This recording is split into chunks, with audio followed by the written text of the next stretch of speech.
नमस्कार। आज हम सब कक्षा 8वीं से लाह की चूड़ियाँ पाठ को पढ़ेंगे, जिसके लेखक हैं कामता नाथ। सारे गांव में बदलू मुझे सबसे अच्छा आदमी लगता था, क्योंकि वह मुझे सुंदर सुंदर लाह की गोलियां बना कर देता था। मुझे अपने मामा के गांव जाने का सबसे बड़ा चाव यही था कि मैं जब भी वहां से लौटता था तो मेरे पास ढेर सारी गोलियां होती, रंग बिरंगी गोलियां जो किसी भी बच्चे का मन मोह ले। यहाँ लेखक अपने बारे में बता रहे हैं कि जब वो छोटे थे तो अपने मामा के गांव जाते थे और उन्हें बदलू सबसे अच्छा लगता था। मामा के गांव में सबसे अच्छा बदलू लगता था। क्यों?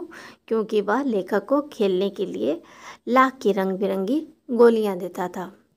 वैसे तो मेरे मामा के गांव का होने के कारण मुझे बदलू को मामा कहना चाहिए था, बदलू मामा कहना चाहिए था, परंतु मैं उसे बदलू मामा न कहकर बदलू काका कहा करता था, जैसा कि गांव के सभी बच्चे उसे कहा करते थे। लेखक बदलू को मामा ना कह करके बदलू काका कहा करते थे, क्योंकि गांव के सभी बच्चे उन्हें बदलू काका कहते थे, इसीलिए लेखक भी उन्हें बदलू काका कहते थे। बदलू का मकान कुछ ऊंचे पर था। मकान के सामने बड़ा सा सहन था। सहन मतलब आंगन था, जिसमें एक पुराना नीम का वृक्ष लगा था। उसी के नीचे बैठकर बदलू अपना काम किया करता था। बगल में भट्ठी दहकती रहती थी, जिसमें वह लाख पिघलाया करता। सामने एक लकड़ी की चौखट पड़ी रहती, जिस पर लाख के मुलायम होने पर वह उसे सलाख के समान पतला करके चूड़ी का आकार देता। पास में 4-6 विभिन्न आकार की बेलन नुमा मुंगेरियाँ रखी रहती, जो आगे से कुछ पतली और पीछे से मोटी होती। लाख की चूड़ी का आकार देकर वह उन्हें मुंगेरियों पर चढ़ाकर गोल और चिकना बनाता, और तब एक एक कर पूरे हाथ की चूड़ियाँ बना चुकने के पश्चात वह उन पर रंग करता। यहाँ हम चित्र में देखेंगे कि बदलू किस प्रकार बेलन नुमा जो है लोहे का, उस पर वो लाख की चूड़ियाँ बना रहा है। मुंगेरियों पर लाख की चूड़ियाँ बना रहा है, लाख को पिघला करके।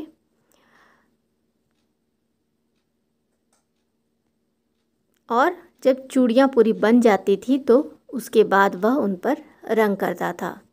बदलू यह कार्य सदा ही एक मचिए पर बैठकर किया करता था। चित्र में हम सब देखें अभी कि मचिए पर बैठ करके, छोटी सी जो चौकी होती है उस पर बैठ करके वो काम किया करता था, जो बहुत ही पुरानी थी। बगल में ही उसका हुक्का रखा रहता था, जिसे वह बीच बीच में पीता रहता था। काम के बीच बीच में वह हुक्का पिया करता था। गांव में मेरा दोपहर का समय अधिकतर बदलू के पास बीतता। जब भी वह मामा के घर जाते थे लेखक, तो ज़्यादातर समय दोपहर का समय बदलू के पास बीतता था। वह मुझे लल्ला कहा करता था। बदलू लेखक को लल्ला कहते थे और मेरे पहुंचते ही मेरे लिए तुरंत एक मच्छियाँ मंगा देता। मैं घंटों बैठे बैठे उसे इस प्रकार चूड़ियाँ बनाते देखता। लगभग रोज़ ही वह 4-6 जोड़े चूड़ियाँ बनाता। पूरा जोड़ा बना लेने पर वह उसे बेलन पर चढ़ाकर कुछ क्षण चुपचाप देखता रहता, मानो वह बेलन न होकर किसी नववधू की कलाई हो। वो अपनी बनाई हुई चूड़ियों को बहुत निहारता था बेलन पर चढ़ा करके, जैसे उसे लगता था कि नववधू की कलाई में वो चूड़ियाँ पहनाई गई हों। वो निहारता रहता था। बदलू मनिहार था। चूड़ियाँ बनाना उसका पैतृक पेशा था। पैतृक पेशा मतलब पूर्वजों का पेशा था। उनके पूर्वज भी वही काम करते आए थे, और वास्तव में वह बहुत ही सुंदर चूड़ियाँ बनाता था। उसकी बनाई हुई चूड़ियों की खपत भी बहुत थी। उस गांव में तो सभी स्त्रियां उसकी बनाई हुई चूड़ियाँ पहनती ही थी। आसपास के गांव के लोग भी उससे चूड़ियाँ ले जाते थे, परंतु वह कभी भी चूड़ियों को पैसों से बेचता न था। उसका अभी तक वस्तु विनिमय का तरीका था।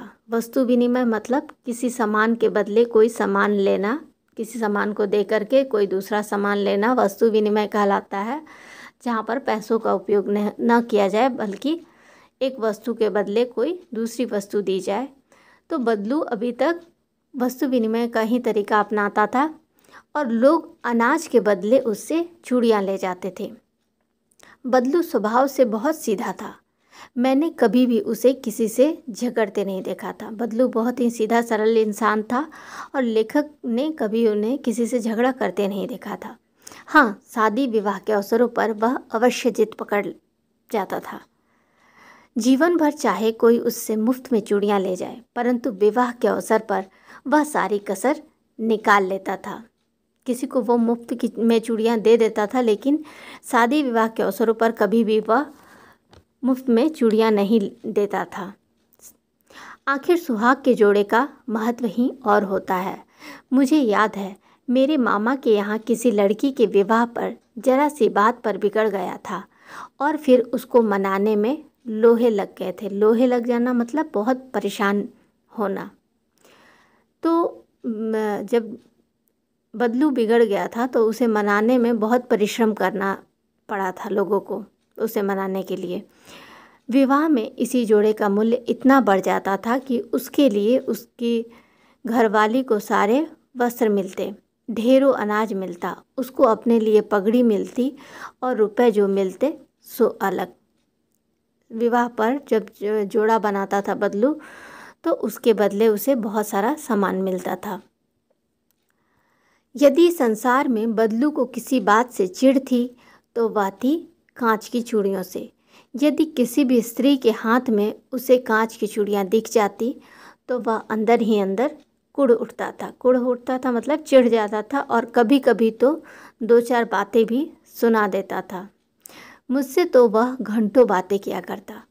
कभी मेरी पढ़ाई के बारे में पूछता, कभी मेरे घर के बारे में और कभी यूँ ही शहर के जीवन के बारे में।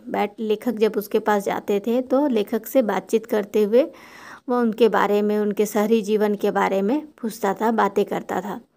मैं उससे कहता कि शहर में सब कांच की चूड़ियाँ पहनते हैं, तो वह उत्तर देता, शहर की बात और है लल्ला, वहाँ तो सभी कुछ होता है।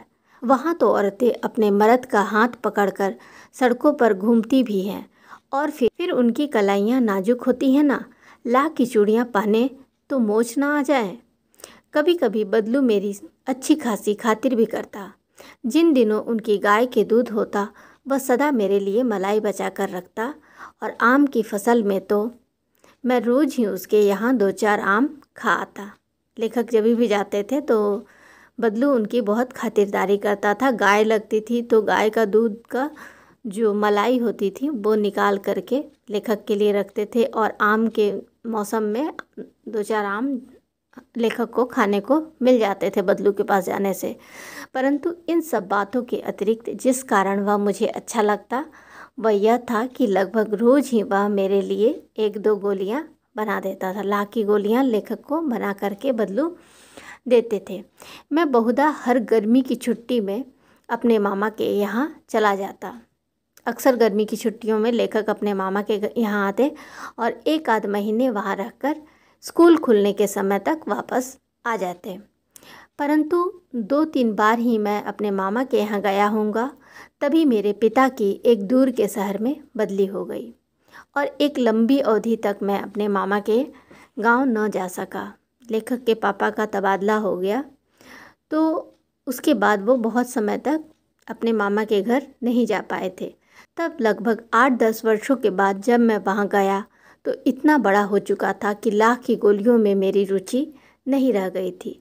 अतः गांव में होते हुए भी कई दिनों तक मुझे बदलू का ध्यान न आया। लेखक जब दोबारा अपने मामा के गांव गए थे बड़े होने पर, तो उस समय वो इतने बड़े हो गए थे कि अब उन्हें लाख की गोलियों से खेलने की कोई रुचि नहीं थी। इस बीच मैंने देखा कि गांव में लगभग सभी स्त्रियां कांच की चूड़ियां पहनने हैं। विरले ही हाथों में मैंने लाख की चूड़ियां देखी। विरले मतलब शायद ही किसी के हाथों में लेखक ने लाख की चूड़ियां देखी। तब एक दिन सहसा मुझे बदलू का ध्यान हो आया। जब लेखक ने किसी भी औरत के हाथों में लाख की चूड़ियां नहीं देखी तो लेखक को बदलू का ध्यान आया। बात यह हुई कि बरसात में मेरे मामा की छोटी लड़की आंगन में फिसलकर गिर पड़ी और उसके हाथ की कांच की चूड़ी टूटकर उसकी कलाई में घुस गई और उससे खून बहने लगा। मेरे मामा उस समय घर पर न थे, मुझे ही उसकी मरहम पट्टी करनी पड़ी। तभी सहसा मुझे बदलू का ध्यान हो आया और मैंने सोचा कि उससे मिलाऊं। अतः शाम को घूमते घूमते उसके घर चला गया। बदलू वहीं चबूतरे पर नीम के नीचे एक खाट पर लेटा था। नमस्ते बदलू काका, मैंने कहा। लेखक पहुंचते हैं और बदलू को नमस्ते करते हैं। नमस्ते भैया, बदलू उत्तर देता है। नमस्ते भैया, उसने नमस्ते का उत्तर दिया और उठकर खाट पर बैठ गया, परंतु उसने मुझे पहचाना नहीं और देर तक मेरी ओर निहारता रहा। लेखक को बहुत देर तक देखते रहे, वो उन्हें पहचान नहीं पा रहे थे। तो लेखक अपना परिचय देते हुए कहते हैं, मैं हूँ जनार्दन काका, आपके पास से गोलियां बनवा कर ले जाता था। मैंने अपना परिचय दिया। बदलू फिर भी चुप रहा, मानो वह अपने स्मृति पटल पर अतीत के चित्र उतार रहा हो। और तब वह एकदम बोल पड़ा, आओ आओ लल्ला, बैठो, बहुत दिन बाद गांव आए। हाँ, इधर आना नहीं हो सका काका, मैंने चारपाई पर बैठते हुए उत्तर दिया। कुछ देर फिर शांति रही। मैंने इधर उधर दृष्टि दौड़ाई, न तो मुझे उसकी मच्छियाँ ही नजर आई, न ही भट्ठी। आजकल काम नहीं करते काका, मैंने पूछा। जब लेखक को बदलू का मछिया और भट्टी नहीं दिखाई देता है तो बदलू से पूछते हैं कि आजकल काम नहीं करते। नहीं लल्ला, काम तो कई साल से बंद है। मेरी बनाई हुई चूड़ियाँ कोई पूछे तब तो। गांव-गांव में कांच का प्रचार हो गया है। वह कुछ देर चुप रहा, फिर बोला, मशीन युग है ना यह लल्ला, आजकल सब काम मशीन से होता है। खेत भी मशीन से जोते जाते हैं और फिर जो सुंदरता कांच की चूड़ियों में होती है, लाख में कहाँ संभव है। लेकिन कांच बड़ा खतरनाक होता है, बड़ी जल्दी टूट जाता है। मैंने कहा, नाजुक तो फिर होता ही है लल्ला। कहते कहते उसे खांसी आ गई और वह देर तक खांसता रहा। मुझे लगा उसे दमा है।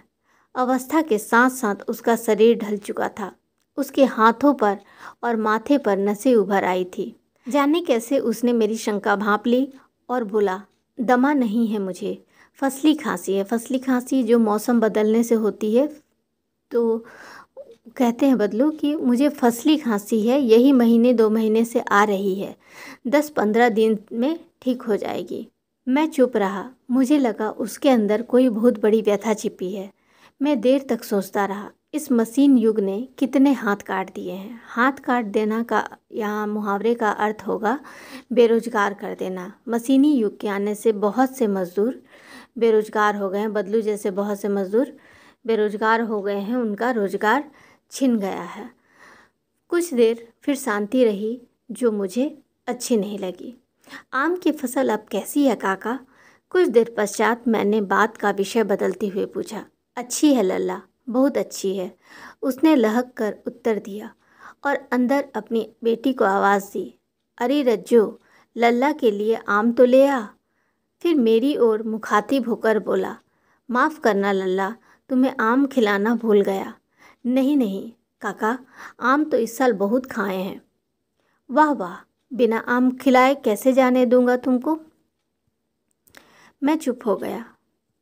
मुझे वे दिन याद हो आए जब वह मेरे लिए मलाई बचा कर रखता था। गाय तो अच्छी है ना काका? मैंने पूछा।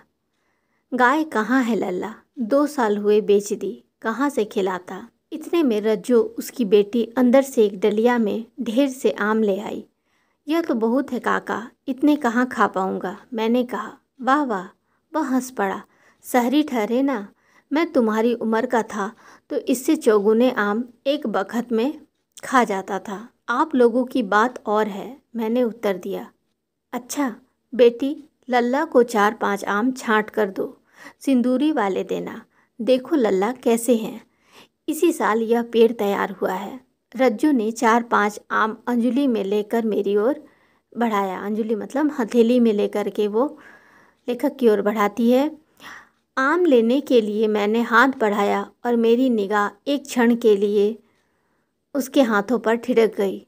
गोरी गोरी कलाइयों पर लाख की चूड़ियाँ बहुत ही फब रही थी। बदलू ने मेरी दृष्टि देख ली और बोल पड़ा, यही आखिरी जोड़ा बनाया था जमींदार साहब की बेटी के विवाह पर।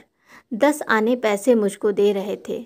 मैंने जोड़ा नहीं दिया, कहा शहर से ले आओ। मैंने आम ले लिए और खाकर थोड़ी देर पश्चात चला आया। मुझे प्रसन्नता हुई कि बदलू ने हार कर भी हार नहीं मानी थी। उसका व्यक्तित्व कांच की चूड़ियों जैसा न था कि आसानी से टूट जाए।